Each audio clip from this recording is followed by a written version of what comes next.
Bonjour et bienvenue dans cette vidéo qui va être dédiée à la perte de 350 aéronefs par la Russie depuis le début de cette guerre de haute intensité en Ukraine, avec environ 180 avions et 170 hélicoptères uniquement pour ceux que l'on peut réellement prouver. Et on va analyser comment ces appareils ont été détruits, qu'ils aient été abattus sur la ligne de front par des petits missiles tirés depuis l'épaule des Manpads, qu'ils aient été abattus à longue distance grâce à des missiles de défense aérienne longue portée ou même interceptés par des avions ukrainiens, qu'ils aient été touchés au sol par des missiles de croisière ou des drones à longue portée, ou alors qu'ils aient été détruits par des attaques locales, qu'il s'agisse de drones de petite taille qui ont décollé directement depuis les environs des aéroports russes, ou alors par l'introduction de commandos directement sur les aéroports russes pour pouvoir y détruire les avions et les hélicoptères.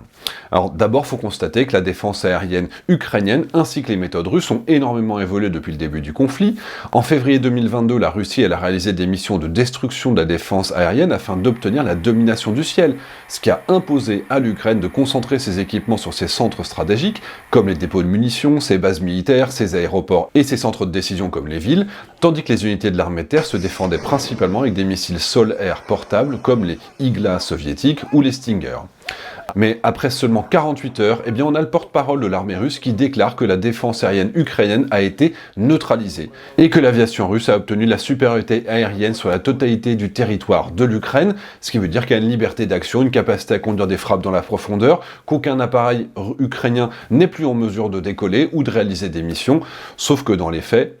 c'est totalement faux. L'Ukraine, elle dispose encore d'un nombre considérable de systèmes lourds, puisque en 2021, d'après Military Balance, ils avaient des centaines de systèmes OSA Estrela d'une portée jusqu'à 10 km, au moins 40 systèmes S-125 d'une portée de 25 km, dont une partie avait été modernisée tandis qu'une autre partie avait été mise en réserve, avec ensuite 70 systèmes Buk, dont la portée peut aller jusqu'à 35 km, mais surtout jusqu'à 250 systèmes S-300 de diverses versions qui pouvaient détruire des cibles jusqu'à 150 km de distance. Donc l'annonce russe, évidemment, elle est très présomptueuse, puisqu'ils ne peuvent pas avoir détruit toute cette défense aérienne aussi vite, surtout lorsqu'ils perdent alors des avions et des hélicoptères tous les jours, et on verra par la suite que, en fait, cette assertion, elle était totalement mensongère. Alors, si on se concentre uniquement sur les avions, à la fin du mois de mars, la Russie a déjà perdu 22 avions de chasse, dont 11 Sukhoi 25 de soutien aérien rapproché, ainsi que 4 Sukhoi 30 SM qui sont principalement chargés de défendre les avions de bombardement contre d'éventuels appareils ennemis, mais aussi 6 chasseurs Sukhoi 34 qui réalisent ces bombardements de niveau stratégique et qui sont les appareils de dernière génération dont dispose la Russie, et ces pertes importantes, elles sont majoritairement liées à l'usage des Manpads par les soldats, puisqu'à cette époque, les avions russes ont encore besoin de passer à la verticale de leur cible pour les viser, étant donné qu'ils ne disposent que de bombes non guidées, type CAB, ou alors simplement de roquettes. Mais le problème, c'est qu'en volant bas et lentement, ces avions, ils deviennent une cible facile pour la défense ukrainienne, puisqu'il suffit de leur tirer dessus depuis l'épaule, et ici on voit par exemple les dégâts sur un Sukhoi 25, qui a néanmoins pu retourner jusqu'à sa base. Avant de continuer, je vous rappelle que les vidéos qui parlent d'Ukraine et qui sont sponsorisées permettent de collecter des fonds au profit de l'Ukraine. Le chiffre d'affaires de cette pub retourne à des actions humanitaires, et notre partenaire aujourd'hui, c'est NordVPN. Est-ce que vous avez déjà pensé à toute la sécurité que vous n'assurez pas à votre connexion à Internet, tout simplement parce que vous n'utilisez pas une connexion qui est sécurisée? C'est pour ça que NordVPN, ils vont chiffrer l'intégralité du flux de données qu'il peut y avoir entre votre téléphone, votre ordinateur portable et les services que vous allez utiliser en ligne, notamment quand vous utilisez des connexions qui sont non sécurisées, ce qui peut être le cas par exemple dans un aéroport, mais également s'il y a de faux spots Wi-Fi qui ont été installés, qui portent quasiment le même nom que votre hôtel ou le train que vous êtes en train d'utiliser, vous vous y connectez, et quelqu'un va pouvoir récupérer tout votre flux de données. Et ça, c'est même valable avec les téléphones portables, puisque maintenant, ils peuvent créer de fausses bornes 3G à laquelle votre téléphone va se connecter parce qu'elle émet plus fort que le vrai réseau qui est autour de vous. Et donc, ça permet de capter toutes les informations qui transitent. Si c'est chiffré, ils pourront rien lire, et ça, c'est NordVPN qui le permet. Ensuite, il y a d'autres services qui ont la possibilité de se faire apparaître dans une zone dans laquelle on ne se trouve pas réellement, ce qui permet de continuer à accéder à du contenu qui n'est pas disponible dans la zone, d'avoir des tarifs plus abordables pour certains services, et puis également, toujours cette protection contre les malwares, les pubs intrusives, et tout ce que vous voulez éviter sur Internet. Donc, pour profiter de tous ces avantages et bien d'autres avec une super réduction, profitez de mon lien exclusif nordvpn.com/titelman, comme ça vous commencerez l'année 2026 du bon pied et en toute sécurité. Allez, on retourne à notre sujet. Et donc, ce qu'on peut souligner quand on regarde un petit peu la méthode russe au début de la guerre, c'est qu'on est réellement dans les techniques qui ont été abandonnées dans les années 90 dans tous les pays de l'OTAN. C'est ce qu'on faisait pendant la première guerre du Golfe en 1991 et que les Américains avaient déjà arrêté de réaliser puisqu'ils volaient très haut et qu'ils avaient des systèmes de guidage, de désignation laser, de bombes qui tombaient avec une beaucoup plus grande précision et donc ils se mettaient logiquement beaucoup moins en danger. Et ça veut dire qu'à cette époque-là, les Russes ont 30 ans de retard sur les technologies des pays de l'OTAN. Donc évidemment, c'est ce qui explique un si grand nombre de pertes. On note aussi que dès le deuxième jour de la guerre, l'Ukraine a détruit au moins un Sukhoi 30 en lançant un missile soviétique Tochka-U sur la base de Milerovo, qui était normalement défendu par un système de défense aérien S-400 et qui avait alors la réputation d'être le meilleur système de défense aérienne du monde. Et donc c'était une réussite qui avait à l'époque provoqué l'étonnement et c'était aussi un premier indice de la faible efficacité de la défense aérienne réelle russe. À partir du mois d'avril 2022, la supériorité aérienne n'étant toujours pas obtenue et les pertes restant fortes, la Russie renonce purement et simplement à faire passer la ligne de front à son aviation, et les aéronefs sont donc concentrés sur le soutien direct des opérations au sol, ce qui réduit les pertes, mais qui permet à l'Ukraine de redéployer plus largement ses systèmes de défense aérienne, d'autant plus qu'il commence à recevoir des systèmes étrangers, notamment avec des S-300 supplémentaires dès le mois d'avril, puis ensuite progressivement ils vont recevoir des éléments de plus en plus complexes et efficaces de par leurs partenaires, avec notamment les Iris-T allemands à partir du mois d'octobre 2022, puis les NASAM fournis par les États-Unis et la Norvège à partir du mois de novembre. Et le redéploiement de ces systèmes à très longue portée va désormais permettre d'abattre des avions de valeur stratégique et plus simplement des chasseurs qui participent directement aux opérations de bombardement, à l'image de cet Ilyushin 22 qui assure le commandement avancé et qui peut servir de relais de communication alors que c'est un appareil qui reste normalement sur les arrières, et on voit qu'il est abattu au-dessus de l'oblast de Luhansk, ce qui prouve bien que les systèmes longue distance sont alors de nouveau redéployés sur le terrain en protection des unités militaires et plus simplement en protection des villes. Pendant tout ce deuxième trimestre 2022, les Russes vont aussi perdre encore 12 chasseurs, avec notamment 6 Sukhoi 25, encore 4 Sukhoi 34, mais aussi la première perte confirmée d'un Sukhoi 35 qui se veut être le meilleur avion de l'armée de l'air russe, et dans de nombreux cas, la récupération de ces débris permet l'analyse et le développement de contre-mesures qui vont encore réduire l'efficacité de la chasse russe, et qui va par contre encore améliorer l'efficacité des systèmes de défense ukrainiens, ainsi que de tous ses alliés avec lesquels elle partage ces informations. Sur le troisième trimestre, l'Ukraine va continuer à abattre des avions russes avec un rythme de 1 appareil toutes les 2 semaines, comme ce Sukhoi 25 et ce Sukhoi 30, mais ils parviennent aussi pour la première fois à conduire des frappes d'ampleur dans la grande profondeur russe avec des missiles lancés sur la base de Novofilorivka, près de Saki, en Crimée, le 9 août, alors que c'est à plus de 250 km de l'Ukraine libre. Alors là, on apprend ensuite qu'il s'agit de la première utilisation terrestre du missile Neptune, dont la version navale avait déjà coulé le navire Moskva quelques mois plus tôt. Alors, même si les Russes prétendent que les explosions sont causées par le non-respect des règles de sécurité, les photos satellites vont permettre de prouver la destruction de plusieurs dépôts de munitions, ainsi que la perte d'une dizaine d'avions de chasse de 2 types, avec au moins 4 Sukhoi 30 et 6 bombardiers tactiques Sukhoi 24. Et il s'agit alors de la pire perte en une journée pour l'aviation russe ou soviétique depuis la Deuxième Guerre mondiale, et ce n'est qu'un début. Donc sur la fin de l'année 2022 jusqu'à mi-2023, 20 avions sont abattus, soit un avion tous les 14 jours, malgré de nouvelles précautions dans l'usage de l'aviation russe,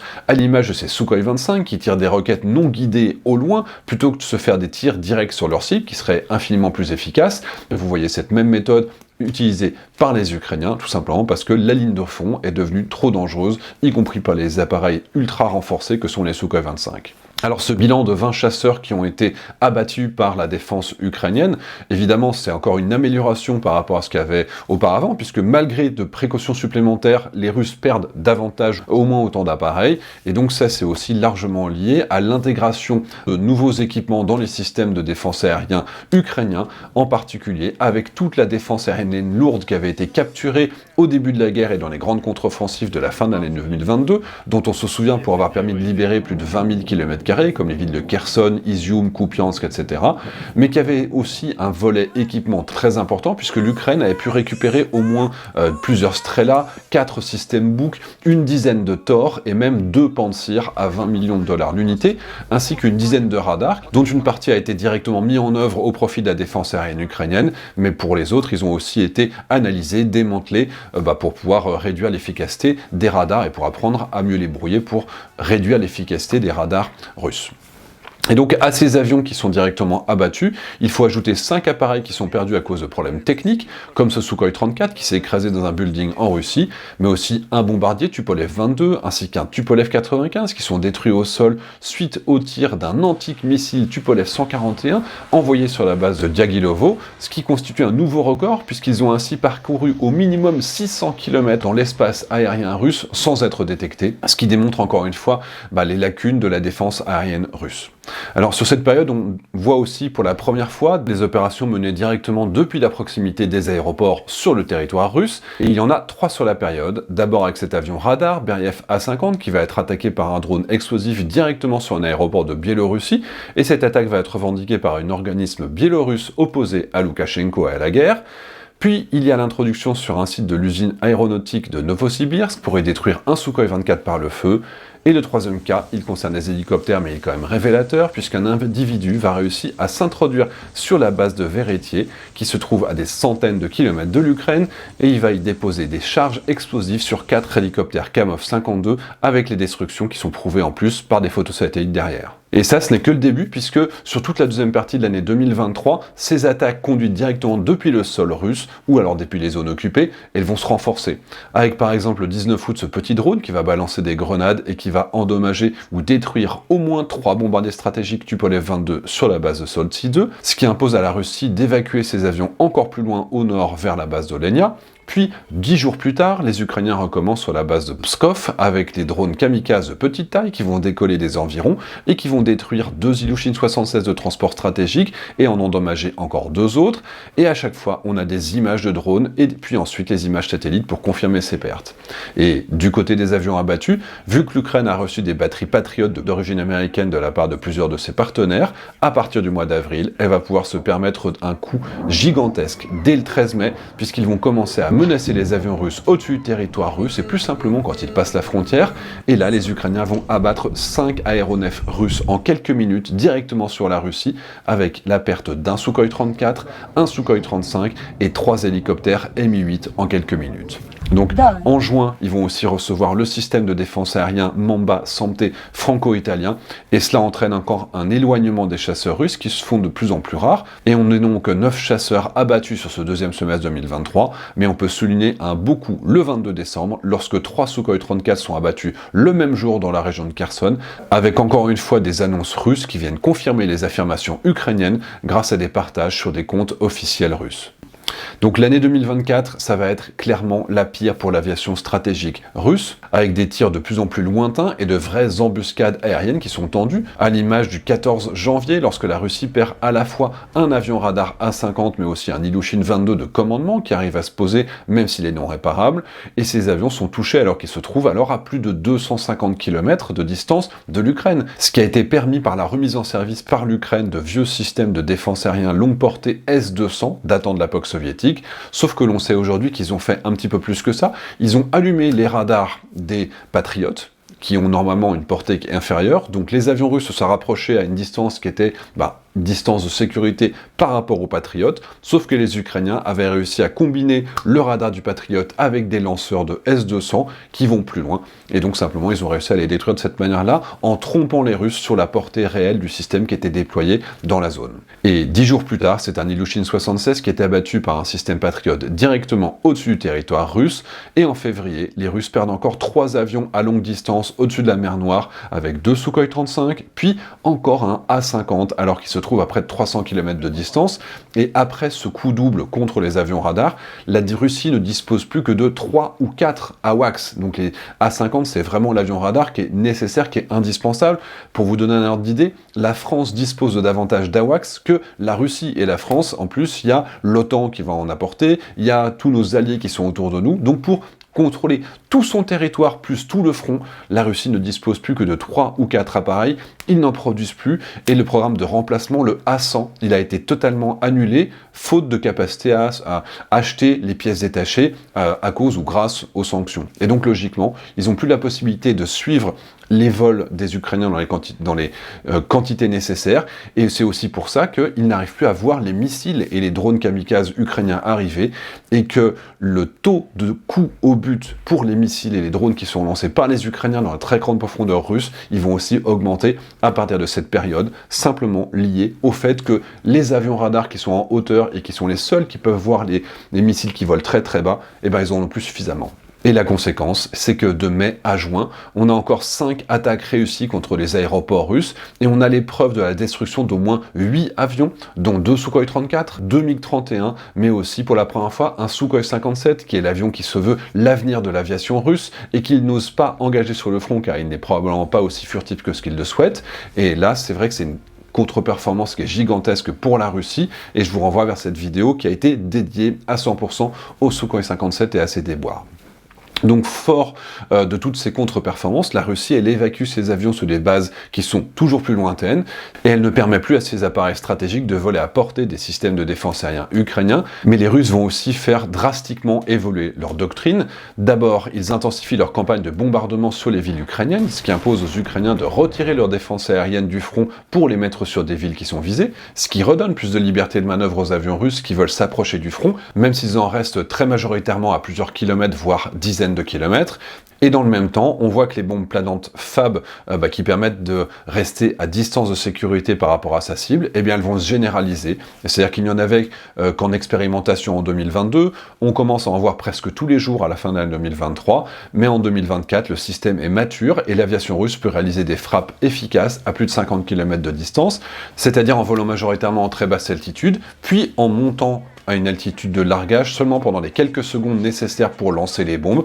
et ensuite ils redescendent à une basse altitude où ils sont de nouveau impossibles à accrocher pour un radar. Et là encore une fois, ce sont des illustrations qu'on voit pour le côté ukrainien, mais les Russes font exactement la même chose. On a donc 5 avions russes qui vont être abattus sur tout le deuxième semestre 2024, tandis qu'à l'inverse, les attaques au sol par des petits drones kamikazes qui sont lancés directement depuis le sol russe se multiplient, comme ce Sukhoi 34 à mois d'août, ou même le sabotage de ce Sukhoi 27 détruit au sol le 14 décembre. Et sur cette période, l'Ukraine reçoit par contre des avions radars SAB 340, puis enfin les F-16, et ces appareils vont dans un premier temps être engagés pour la défense aérienne du pays, donc ils ne vont pas être utilisés tout de suite pour chasser les avions qui font du bombardement du côté russe, et donc ils ne vont pas avoir d'impact immédiat sur leur aviation. Et dans tout le premier trimestre 2025, seuls 4 avions russes sont prouvés abattus en vol, puisqu'ils évitent de se mettre en danger, mais il faut quand même souligner qu'un F-16 parvient à abattre pour la première fois un Sukhoi 35 en combat air-air grâce à la désignation de cette cible par le radar du SAB 340, ce qui constitue évidemment une nouvelle contre-performance pour la Russie, mais on peut aussi souligner la destruction d'un chasseur Sukhoi 30 par un drone naval équipé de missiles sol-air, alors qu'il était en train de simplement de patrouiller en mer Noire.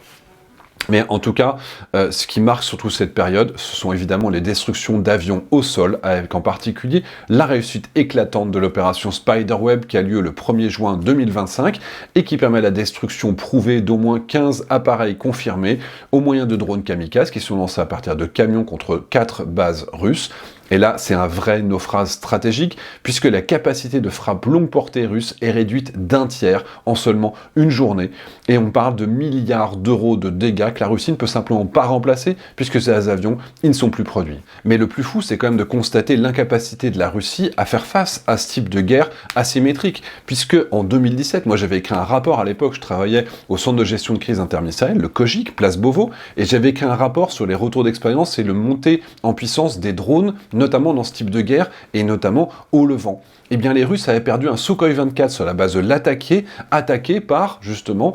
ces groupes rebelles djihadistes qui étaient sur place. Donc, ils ont eu un premier cas, ils ont eu un deuxième cas en 2022, ils ont eu d'autres cas qui se sont répétés tout au fil du temps, et ils n'ont toujours pas mis en place la moindre type de mesure, alors qu'ils sont en guerre ouverte avec un pays qui répète ce type d'opération. Alors, il faut être clair,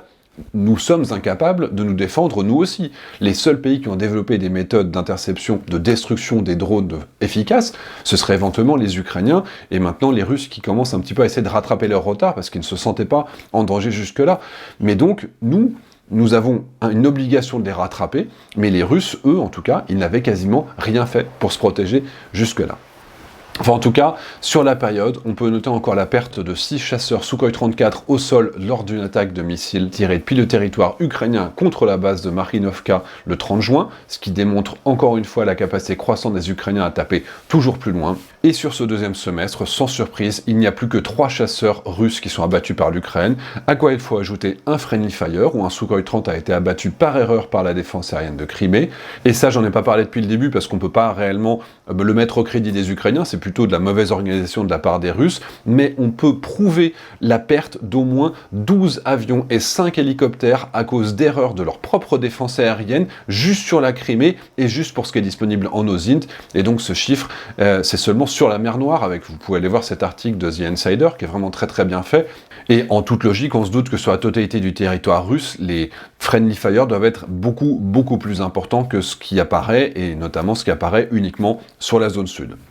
Alors, on peut aussi souligner qu'il y a eu 3 sabotages par infiltration sur des bases militaires, et vous voyez ici 2 Sukhoi 30 qui sont détruits le 21 décembre, mais on peut également ajouter 4 destructions prouvées par des drones longue portée qui permettent désormais d'orienter le missile jusqu'à la dernière seconde, ici contre un MiG-31, avec ce retour visuel qui est tellement rapide qu'il permet même de toucher des avions de transport, y compris lorsqu'ils sont déjà au roulage et prêts à décoller, comme dans ce cas, et même un cas extrême pour un drone longue portée FP1 qui a pu être guidé jusqu'à l'impact sur cet hélicoptère alors qu'ils sont en vol, largement derrière la ligne de front évidemment, et on peut aussi souligner la destruction de cet avion de patrouille maritime, ce qui a été le préalable à l'attaque par un drone sous-marin directement dans le port de Novorossiysk, et il ne s'agit non plus simplement d'objectifs de destruction d'opportunités, mais réellement de destruction planifiée, en vue de la planification d'opérations de plus grande ampleur. Mais en réalité, ce qui est le plus étonnant quand on regarde et qu'on prend un petit peu de hauteur, c'est que pour la première fois, la première cause de perte d'aéronefs russes,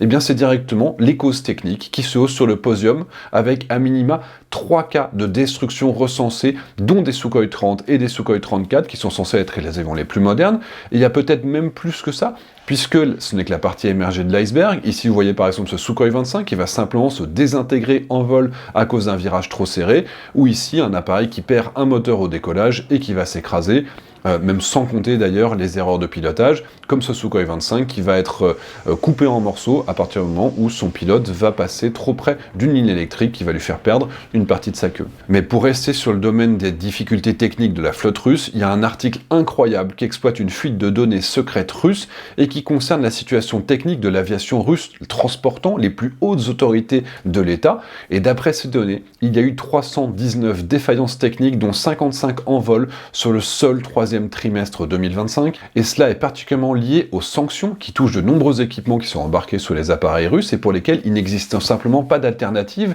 même sur des appareils soviétiques ou russes. Et vous voyez ici une petite liste de ces systèmes. Et donc quand on peut dénombrer 28 appareils militaires perdus pour cause technique depuis février 2022 grâce aux données partagées par les Russes eux-mêmes, et sachant qu'ils essayent de maquiller ces faits, évidemment le bilan il est certainement encore bien pire. Donc vous voyez, l'analyse de ces pertes, elle permet de voir l'évolution incroyable des doctrines et des équipements, avec une vraie course entre le bouclier et le glaive de l'autre côté, avec plusieurs périodes. D'abord celle pendant laquelle les avions sont abattus principalement alors qu'ils sont en train de survoler la ligne de front, puis les avions se retirent et sont obligés de conduire des missions en restant toujours plus loin pour éviter de se faire abattre, ce qui réduit le support possible pour les troupes au sol, et dans le même temps, l'Ukraine a été capable de frapper toujours plus loin de son territoire et d'organiser un nombre croissant d'opérations réussies directement depuis le sol russe. Et pour les prochains mois, on peut penser que l'arrivée toujours plus importante d'avions de chasse occidentaux de bonne qualité, des F-16, des Mirage 2000 et demain des Gripen qui ont une portée qui va être beaucoup plus importante,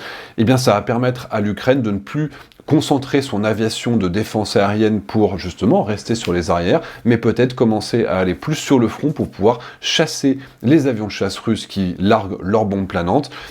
tandis que dans le même temps, évidemment, on se doute bien que les attaques à longue distance vont continuer à se multiplier, ainsi que les sabotages et les attaques qui sont lancées directement depuis le sol russe, puisque apparemment les Russes n'arrivent pas à les arrêter, tandis que du côté russe, au contraire, ils vont continuer à faire en sorte de s'éloigner toujours davantage, notamment avec le développement de bombes planantes d'une portée qui pourrait pourrait aller jusqu'à 200 km. C'est une annonce qu'ils ont réalisée, mais globalement, ils ne pourront pas en produire autant que ce qu'ils le souhaitent, ou en tout cas autant que ce qu'ils le font avec les bombes à 60 km. Déjà parce qu'il faut des propulseurs, il faut d'autres systèmes. Et puis ensuite, plus vous êtes tiré de loin, plus longtemps vous allez être soumis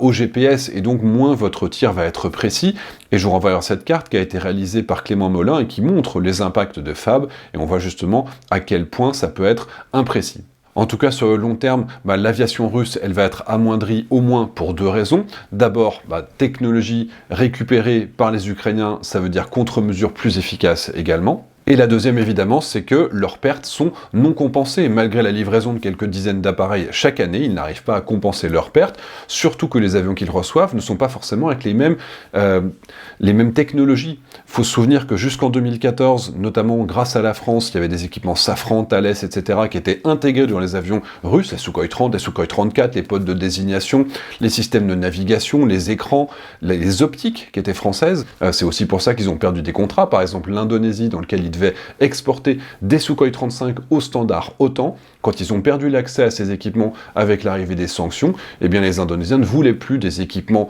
des avions russes avec des équipements russes, tout simplement parce qu'ils sont d'une qualité inférieure. Donc les avions que reçoit la Russie aujourd'hui, un Sukhoi 34 d'aujourd'hui ne remplace pas en qualité un Sukhoi 34 qui aurait été livré en 2014. Et donc structurellement, ils baissent en volume, ils baissent en efficacité. Et puis face à eux, on peut espérer encore une fois que la multiplication des F-16, des Mirage 2000 et des Gripen, avec peut-être, pourquoi pas, le missile Météor qui a la plus longue no escape zone du monde, ça permettrait de faire disparaître l'aviation russe du pourtour immédiat de la ligne de front. Et pourquoi pas, s'il y avait par exemple des opérations comme Sky Shield, dans lesquelles les avions occidentaux basés en Pologne, en Roumanie, permettraient de faire cette chasse aux missiles russes au-dessus du territoire ukrainien. Je vous rappelle que 63% des Français sont favorables à cette opération, et c'est pareil au niveau européen. Eh bien, si nous nous engagions à intercepter les missiles qui visent des civils tous les jours, eh bien, ça permettrait de faire une sorte de chaise musicale. Les avions ukrainiens pourraient se décaler et être plus efficaces sur le front. Et donc, dans ce cadre-là, ça permettrait de mieux défendre la ligne de front. Voilà, j'espère que cette vidéo vous a plu, une analyse qui était assez longue, assez poussée. Évidemment, tous les liens sont en commentaire à cette vidéo. Et puis, si vous avez des questions, n'hésitez pas, abonnez-vous. Bonne année et à très bientôt.